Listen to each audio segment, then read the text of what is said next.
welcome back to Country Tough with Brandy Von Holton. Today I have another Missouri guy. I'm so pumped about this. His name is Derek Riggs. Now, Derek, what town do you live in? We live in Lincoln, Missouri. Lincoln, Missouri. Now, how far away is Lincoln, from my little grain of sand of Mora? Nothing's really here except for here I am. But how far away are you from us? Oh, I think it took me less than 30 minutes to get here. Okay, 30 minutes from Von Holton Ranch. So if you're visiting Von Holton Ranch, you'll be able to visit Derek and his wife, Carla. Now, Carla with a K or Carla with a C? Carla with a K. Okay. Now then, where did y'all meet? So we met on a FFA trip back when we were juniors and seniors in high school. Okay. So it goes back quite a bit. Okay. Now, you said it goes back quite a bit. You're going to ask me. Oh, yeah. What year model are you? Not graduating, but what year were you born in? I was born in 91, graduated in 2010. 91. Wow. It's weird for me because I never had kids, right? So I view myself in my 20s and my 30s, then I'm like, oh, yeah, my husband turned 50 this year. So I forget. But you couldn't have been my kid, but you could have been my husband's kid. I think he graduated in like 92, 93, okay. Or I think 92. So now then, y'all met in FFA. Were you into beef then? For a little bit. My dad had a small hobby farm in Princeton, Missouri. It's kind of where I grew up. And then we moved from Princeton to Windsor, Missouri, for my high school years, so my freshman through senior year. Okay. And so we had just, like I said, it was just a small hobby farm, so we've always been around cattle. Was she in Windsor? No, she's from Lincoln, Missouri. Okay. I say from. Oh, you met at an FFA thing. So Windsor and Lincoln went to the same FFA conference? The National FFA convention in Indianapolis. It was Lincoln, Windsor, and a bunch of other schools got together, got a big bus, and we rode down there and did all of our stuff there. And okay. It seems ironic that you had to go all the way to Indianapolis to meet somebody. We met in Sedalia, so we didn't. Okay. But yes, it took a trip to Indianapolis for us to like each other.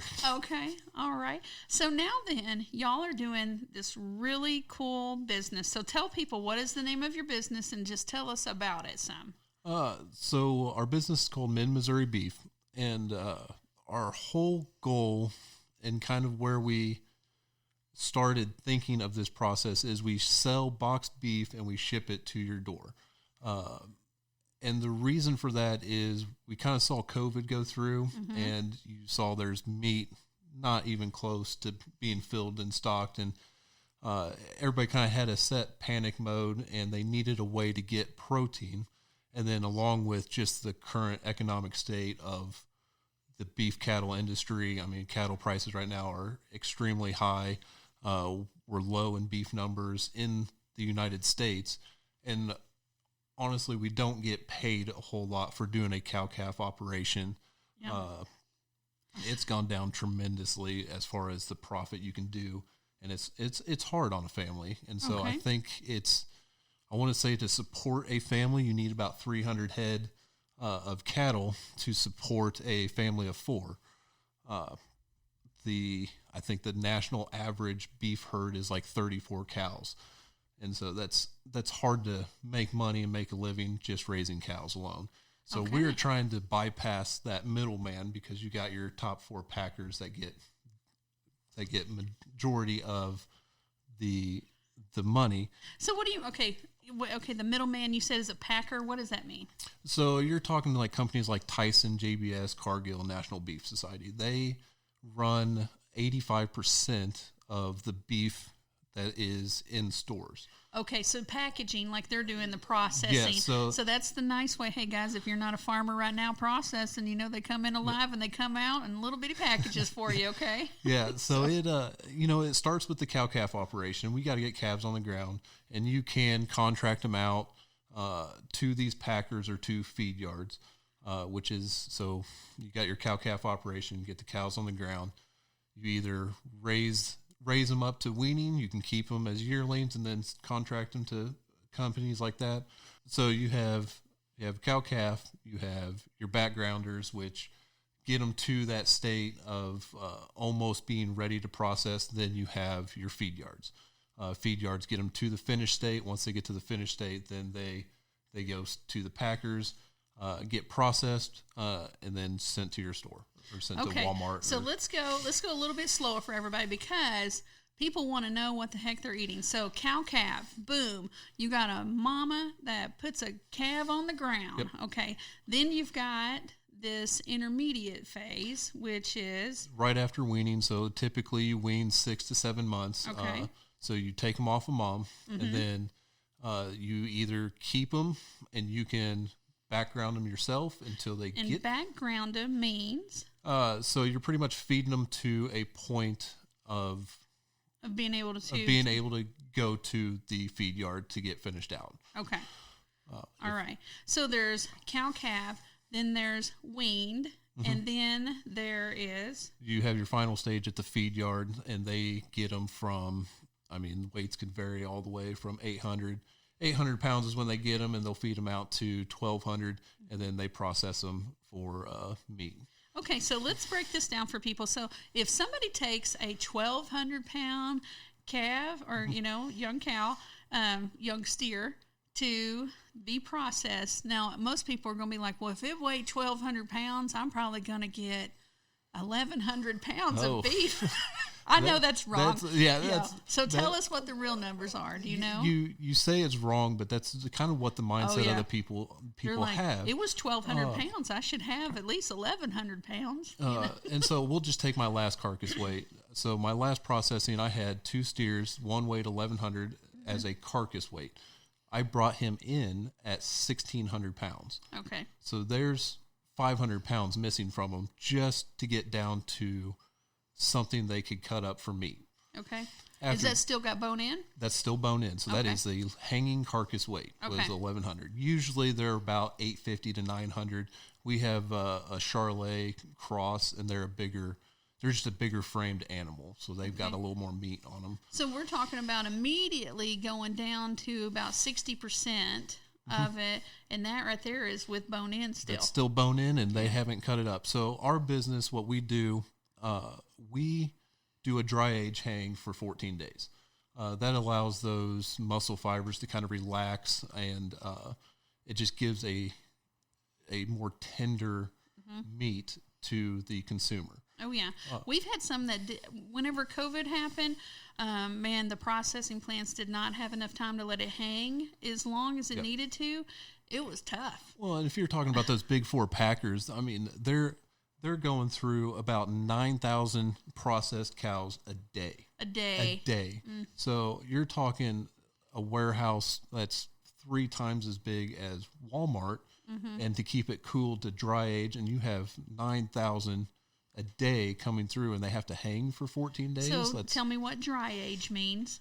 So dry age is pretty much, so when I get it down to that carcass weight of 1,100, so they've skinned the hide, everything, it is a full carcass, and it goes into a cooled room where it's the humidity, the temperature is all set, and it stays in there for 14 days. Okay. Typically 14 to 21 days is kind of where you get the benefit of the tenderness of the meat.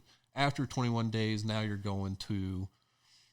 getting down to people are wanting the 50-day dry age, and you're really hiking the price up on that meat on that. So that's going to be kind of your high-end steaks. Well, it needs to cost more because you could have already moved that meat and got another one in there. It takes more time. That's like wine and alcohols that have to age longer. The price goes up because there's just less more time, more money. Yeah, you're exactly right. And so your Tyson's, JBS Cargill's, and National Beef, they see it as a failure if they don't have it cut up and in a box in 4 days. So, I'm not getting anything back for 14 days, and it stays until somebody orders it from the website and it gets shipped to them. Okay. So where my original thought was, in it's a small TV show. I don't know if you've heard about it. It's called Yellowstone. And I've heard a little bit. I might have watched it. Beth is wanting to take where they take the cattle, the beef, and sell it. And I'm like, he done watched Yellowstone and made it happen. Okay. Oh, what's funny is I didn't watch Yellowstone until about a month ago. Okay. I tried to stay away from it as long as I could, and too many people were making references and talking about it. And so now I've watched Yellowstone, I've watched 1883, and I'm on 1923. We never watched it because I was just like, I know such thing as this, taking them to the train station, and I've kind of came from some rough stock, and I was like, oh, this is too much. And now I'm like, okay, this is like the country soap opera that I love, and now I'm addicted to it. And I'm like, when are the next shows going to come out, just because they done hooked me in here. Well, and part of me is glad I waited to watch it because everything's out. I don't have to wait. I can just sit down and watch. Yeah.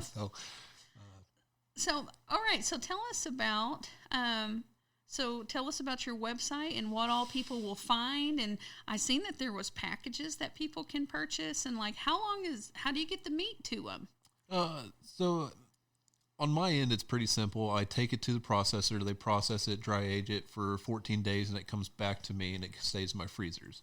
So this is beef that you've raised? This is beef that we've raised on the farm. Oh, wow. So okay. In that package and that label that's on that package, I can tell you what cow it came from, and I can trace it all the way back. And that's kind of cool because you can't go to Walmart and then trace that cow all the way back. Ooh, I will tell you, people that are buying stuff from Walmart, they don't want to trace it back. And I'm not bashing the Walmarts or anything like that. It's we have the safest food. Yeah. I'll speak for you on this one right here, okay? I'm going to tell you a little story, okay? All right, so we had a mama cow got hurt, during calving season. Her leg got messed up. We had to give her an antibiotic for it. Well, we asked our vet, hey, we're going to take her we're going to sell her, okay? And I was like, how long do we need to keep her to let that medicine process out of her?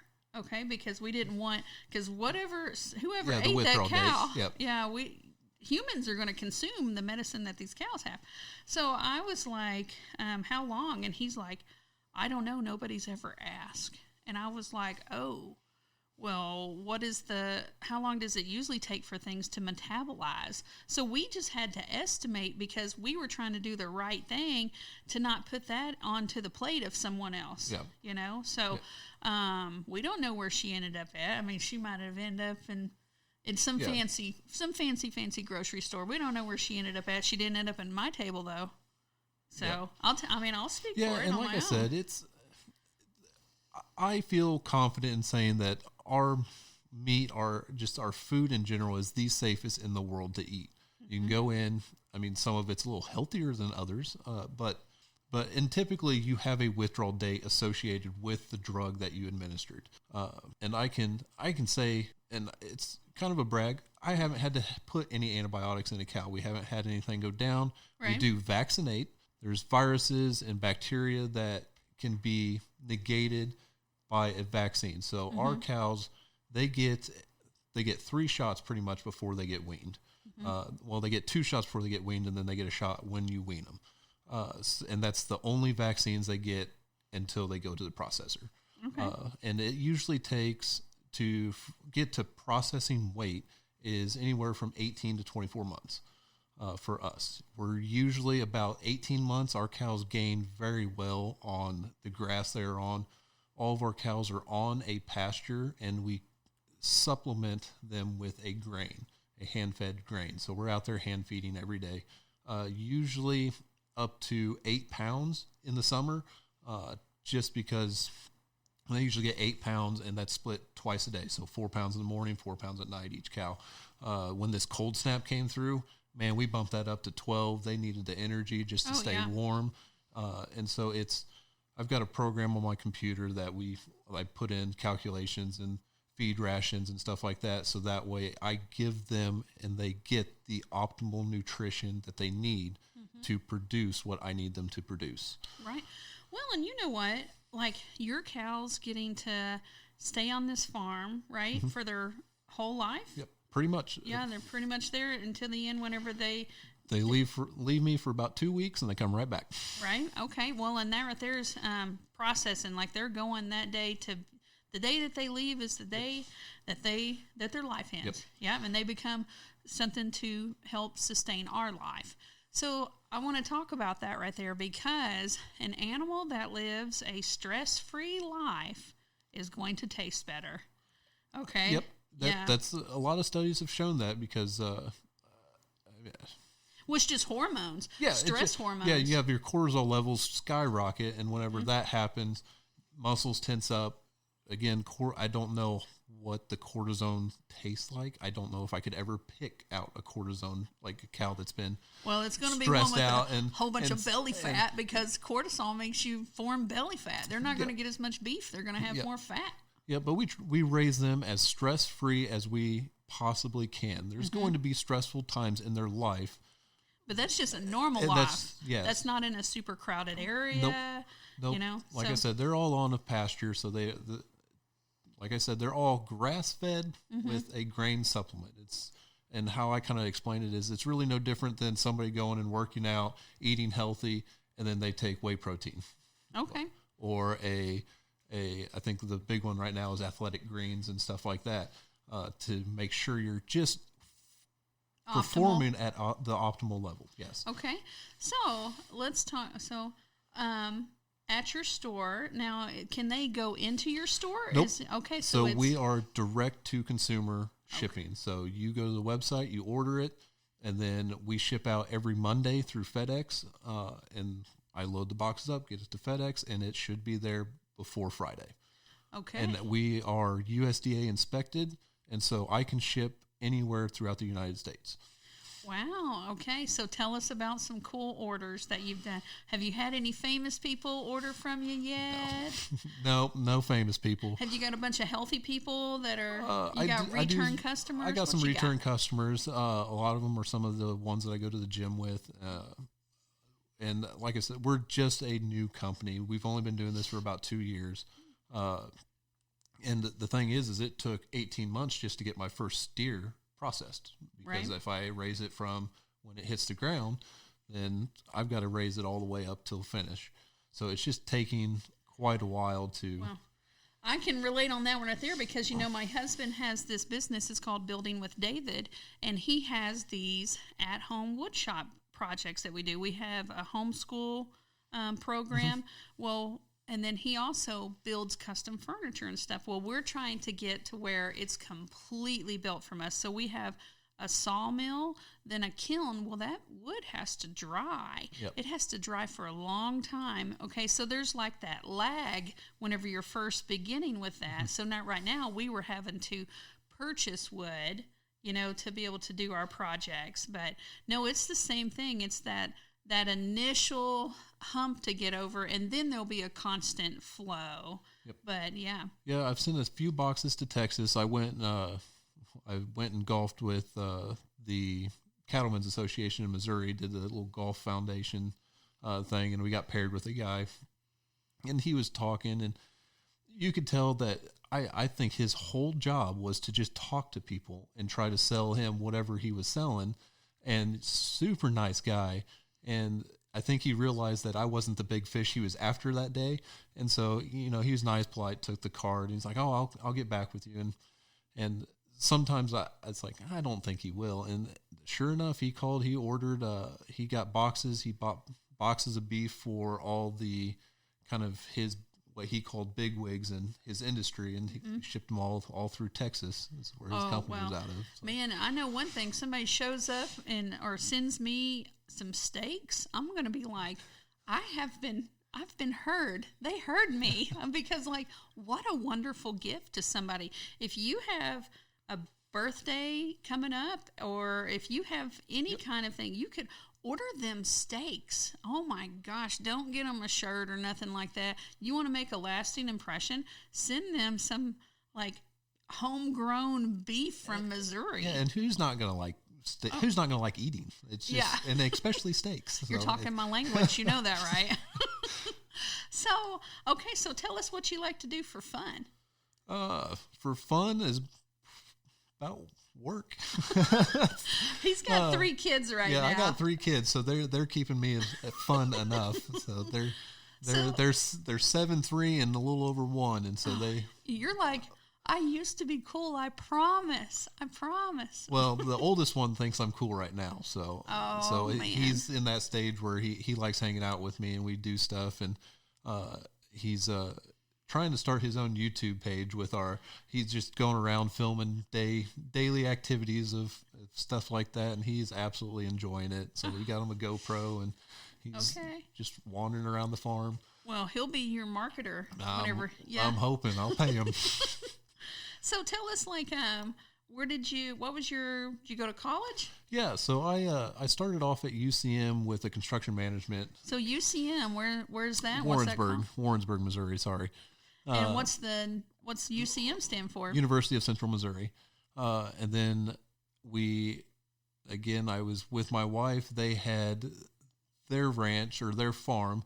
They're a purebred Charolais farm, and they've shown Charolais all throughout the world, not the world, the United States. Right. And they did well for themselves. And so when you start hanging out with a country girl and stuff like that, your interests start flowing towards more of the cattle. And so we switched. We went to Missouri State University in Springfield, Missouri, and that's when I switched my degree to animal science.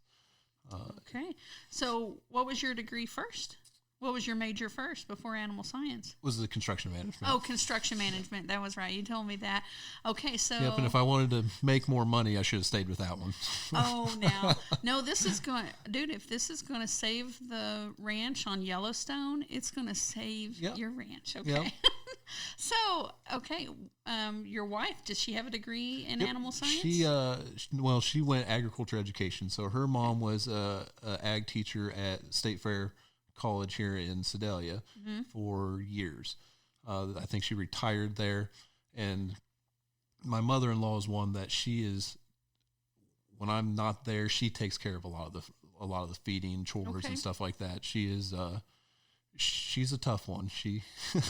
We definitely appreciate her around the farm. What did you do after college? Because this just started, right? Yep. This just started 2 years ago. So. Yeah. So after college, I dabbled I didn't dabble. I got a job as a cattle manager for a company in Warsaw, Missouri. Okay, you had me nervous there for a second. I was like, what's he going to say? Well, it's like a shirt model.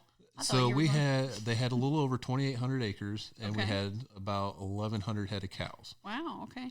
For, how old would I have been? I'd have been 22, 23. Mm-hmm. That's a lot for a 22, 23-year-old, and I still had a mouth on me. And so it just wasn't a great fit. Me and the owner didn't get along a whole lot, and so we parted ways. I then went into trying to do physical education, again, back at University of Central Missouri. Wound up getting a job as a teacher teaching industrial arts. So your welding, construction, stuff like that. That was one of the hobbies I was pretty decent at.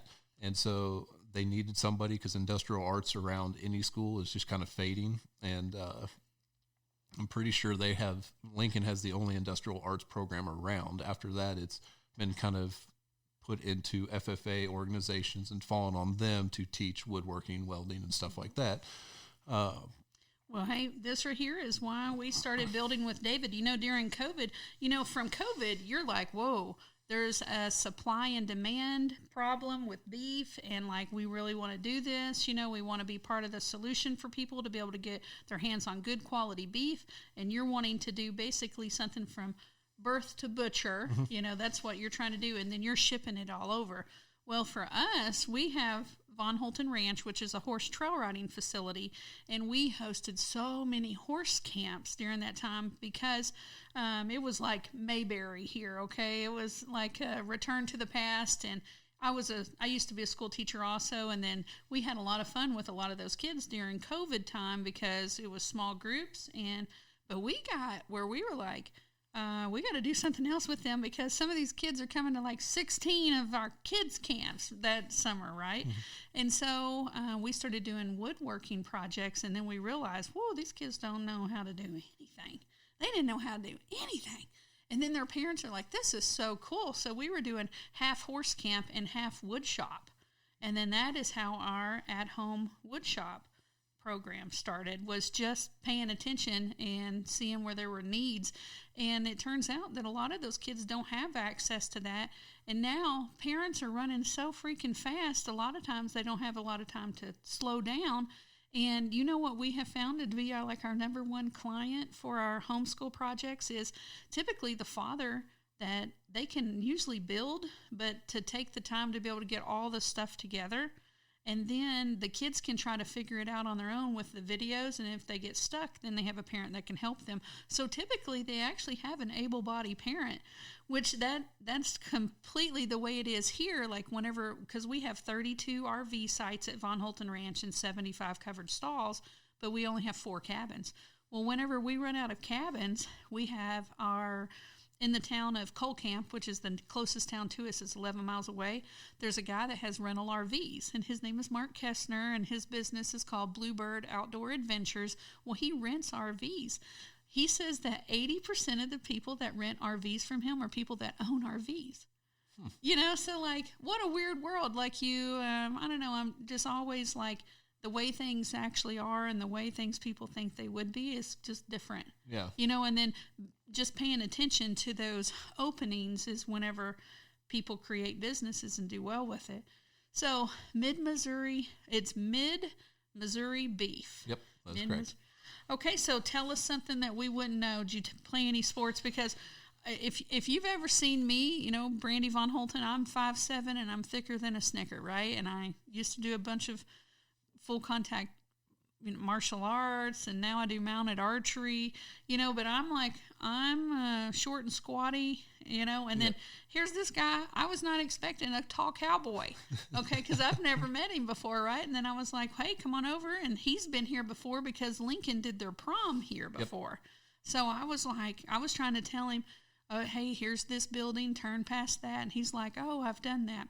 I'll tell you something funny about that prom. Is that I had a couple of campers here the night that y'all had prom. I think I kind of remember that. Oh, okay. Well, and one of them had a dang cat that had come with them that had gotten up into their trailer, and it turns out there was 2 cats that got up in their horse trailer, and they traveled all the way from their home to Von Holten Ranch, okay? Then the cats got out. Well, then one of the cats went to the prom. Okay, well, and I'm just like, I don't know whose cat this is. Okay, and then one of the teachers, well, I was like, well, you can have it because this cat, I don't know where it came from. I mean, it was young. Mm-hmm. So she took it home, and it was just like, oh, she was doing something so nice. And then I ended up having conversations, and the person that had stayed here, I was like, thanks for coming to this. And I was like, and thanks for taking the cat.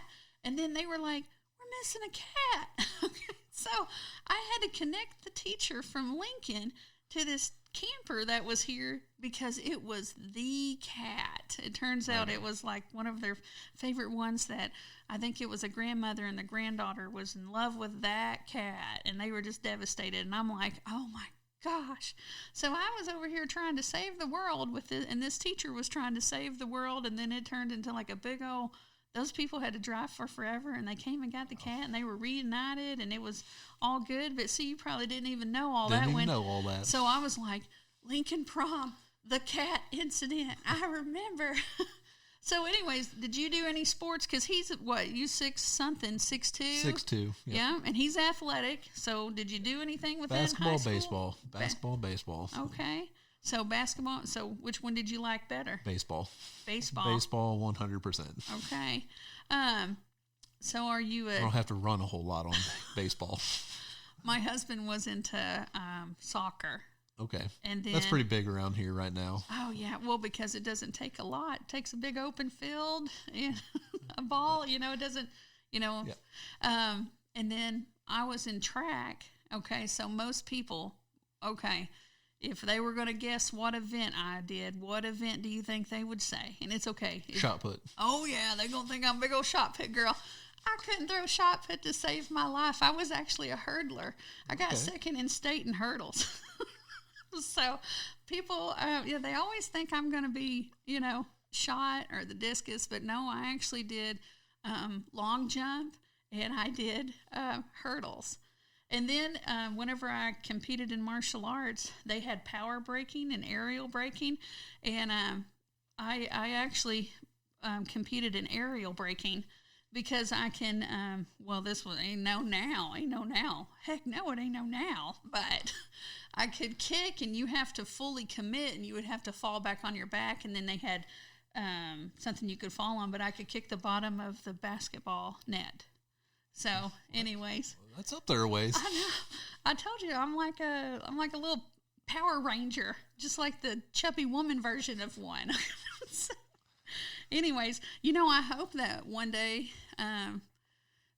people always underestimate people. They underestimate. I love when people underestimate me. Yep. Well, we just saw it with the Super Bowl, or I guess the AFC Championship. Everybody kind of underestimated the Chiefs, and we're back at it. Man, I sure do love Patrick Mahomes. I love him so much. I love Travis Kelce, and I love him being with Taylor Swift. I'm all in on the Swifties right now. Man. It is making people madder than it really should. Why they care, I have no idea, but it's... Both of them are such big personalities. They needed somebody to be able to be normal with, so they're big. I mean, they're both in their 30s, and it just takes a big personality, both of them. And she's even got a song that's talking about big reputations, Yeah. So I don't know. I'm happy for them. I'm happy for anybody that finds love in this world, and I'm happy for anybody that gets whatever they're wanting to do, So our business sells happiness, basically. We want people to come and vacation, and you're trying to help people get their hands on good beef. Mm-hmm. So that way they're happy at the dinner table. Happy, and they're healthy. Yes. Happy and healthy. Hey, I seen some of your packages that have different names. Mm-hmm. So what are some of those? You're talking about the boxes on the website and stuff like that? Okay. Yeah. I tried to market and box these up how people would want to buy them. Okay. Which is smart. People don't want to buy 10 pounds of ground beef and liver. That's going to be kind of your just niche market, if you say. So, you got the primal box for the people that there for a while, liver was a big thing that everybody was buying. So you got a box that's filled with the liver, oxtail, and heart. Yeah, I've tried it. Not a huge fan, but there are people out there that absolutely love it, and good for them. I will sell it to them all day. Well, it's the same thing like with hummus. I could eat my body weight in hummus, and my husband's like, what? Yeah, I think it's just how somebody or whoever grew up eating. Yep. It's liver and onions. I've got people that are just like, are they serving liver and onions? And I'm like, ugh. And they're just like, man, that reminds me of my childhood. And then we got something for everybody. So we got some of I call it a slow cooker box. And so it's got your roasts and stuff that you'd throw in a crock pot and kind of leave and sit and cook all day. You have a smoker box that you can throw on the grill and smoke for a couple hours. So that's your briskets and ribs. And then you have what everybody loves is your steak boxes. And I've got 3 of them. One of them, I kind of tailored it to more of the fitness industry because I kept more of the leaner cuts of beef in that box. So your sirloins and then a really lean ground beef along with it. And then you have your steaks that everybody loves. So your filet mignons, your ribeyes, your porterhouse, T-bones. And it's just, I've got a little bit of everything for whoever wants to purchase it. Okay. I'm all about, I don't necessarily need everybody to buy all my steak or all my boxes or anything like that. I want them to almost, and I kind of stole this quote from another guy, but like vote with your dollar. So if you want something that is very healthy, where the cow came from, if you know where your beef came from, if you want to know me, then purchase from us. I can't feed everybody in the world. Like I said earlier, they're butchering 900,000 head of cattle a day.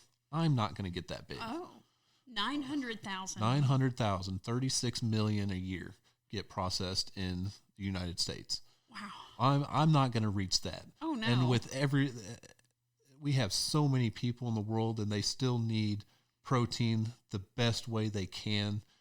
So if it's Walmart something or wherever you get your beef, that's fine with me. You don't have to buy from me. You don't even have to buy from my company. There's several other companies doing what I'm doing. And again, it's just vote with your dollar. If you want to come buy my stuff, buy my stuff. If you don't. Again, it's not going to hurt my feelings. I'll sell what I need to sell, and we'll keep going. Well, you know what?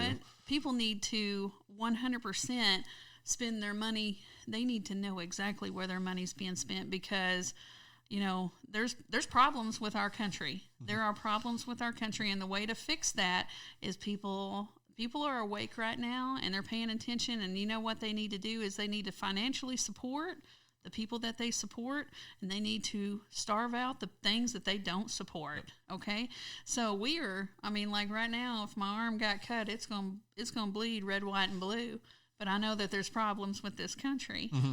and I want to be part of the solution. And part of the solution is knowing what's going into your body and where it came from, and knowing the people of your businesses, because, you've got to know where your money is spent, because these business owners also spend money. And so you want to make sure that if your dollar's the first domino, you want to make sure that that third and fourth domino is something that you align with. So you need to know where your money's being spent at. See, I get real passionate about that. I like it. It's part of the solution. Yep. And like I said, I'm not, and maybe somebody can't afford a beef, because, you can buy chicken and pork really cheap because they can vertically integrate. They can take the weather out of processing. How small a chicken is. And how quick they go. Tens of thousands of them in one barn. Yeah. I can maybe fit 50 cows in one of their barn. And so right. Chicken's cheaper because, whenever we process our own chickens, we buy them when they're 1 day old, okay? Mm-hmm. And then I think we only have them for 6 weeks, 7 weeks, and then those things are bigger than a basketball, okay? Yep, and then I'm holding them for 18 months. Yeah, you're holding it for 18 months, so. Yeah.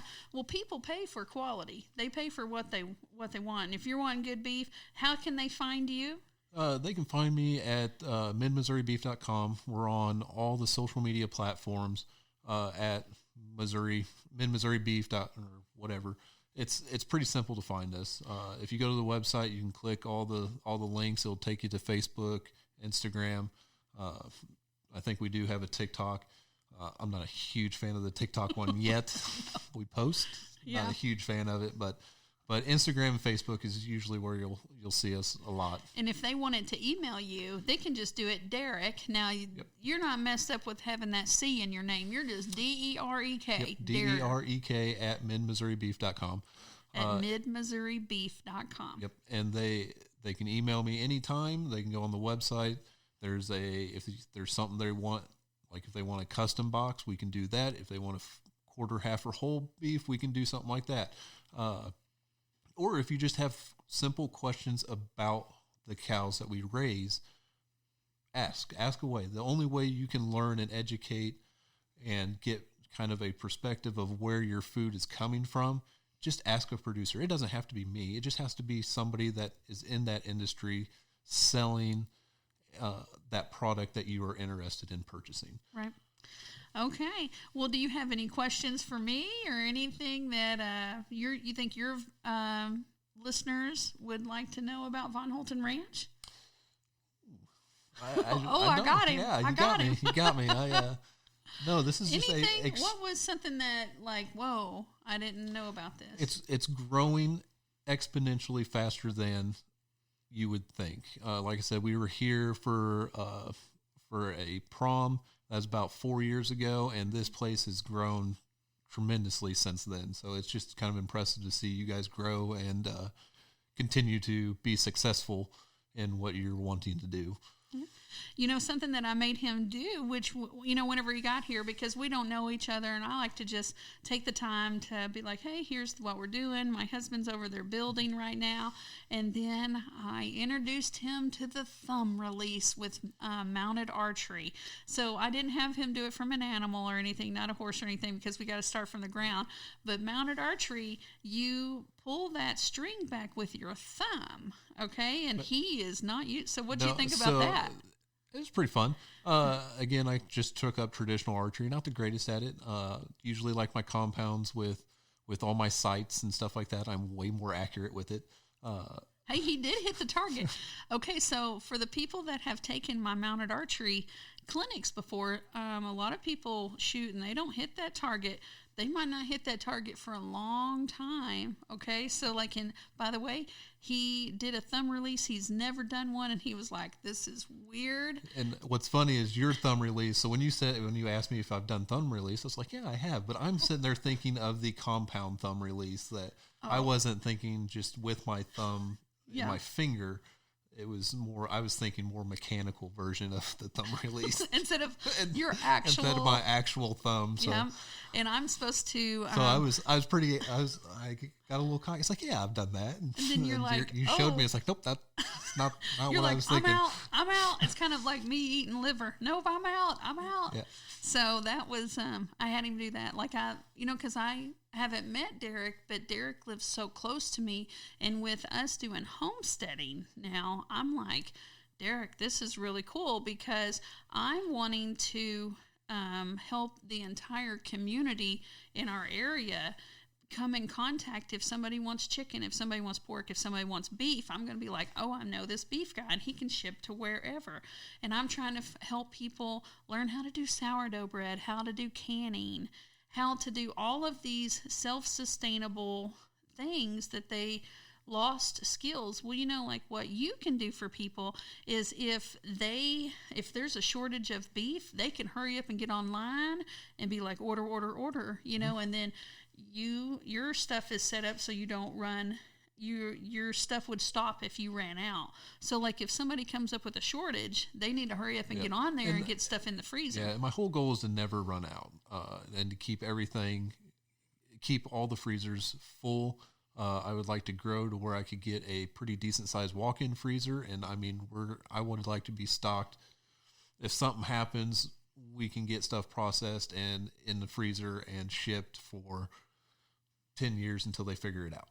And so whole goal is to never hit the sold out button on my end. Man, that's a wonderful it's nice, goal. But it's nice to hit that sold out because you've really made some sales and you did well. But when you never impacted people. Yeah, and I never want people to go on there and see a box that they really want and then it says sold out. You can't produce it any faster. Time takes time. Yeah, time takes time, but it's also just you got to be very meticulous with how you raise the cattle and just strategic on when it gets processed and stuff like that. So, well, and my goal with the homesteading. So my personal goal is to have enough food for a whole year. Yep. Okay. And then us just rotate it. That's what I want to do.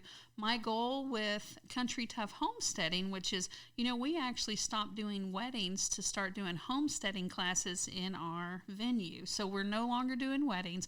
We won Missouri's Best Place to Get Married for 2022 and 2023, and we stopped it because my heart is in the homesteading. I want to help people learn these self-sustainable skill sets and then be able to help this generation and help future generations, because if I can teach them something, or if I can get an instructor in and I can learn and they can learn, they're going to be able to have that skill set to pass down. So, man, we're all trying to be part of the solution, just a little bit different. Yep. So, well, that's pretty cool. I'm glad you guys are doing that. And Well, now then, there you go, people. So this was Derek and his business with his wife that he met at FFA. So forever ago. Yep. They're running a business together, and it's called Mid-Missouri Beef, and you can find that at midmissouribeef.com. You can find them on Facebook and Instagram. All right, Derek, so I have one final question, okay? So my husband is fourth generation, okay? His great-grandfather bought this family farm in 1906, and then his grandfather bought it from him, and then his dad and his aunt, actually it was gifted to them, and then we purchased it, okay? And whenever we bought this family farm, we bought it in 2013, but it had not been lived on since 1979. So, do y'all have any of those generational things? Yeah, so my wife is a fifth generation farmer, and I am a fourth generation farmer. So that means our kids will be the sixth generation if we're going off of kind of her lineage and stuff like that. And so it's cool to kind of build something that if they want, they can take over. But again, it's a hard life. So I'm trying to build something where it kind of makes their life a little easier to kind of get into it and keep the generations going. All right. So there you go, guys. Thank you for tuning in to Country Tough with Brandy Von Holton. If you'd like to talk to Derek, you can look him up at midmissouribeef.com. Y'all have a wonderful day.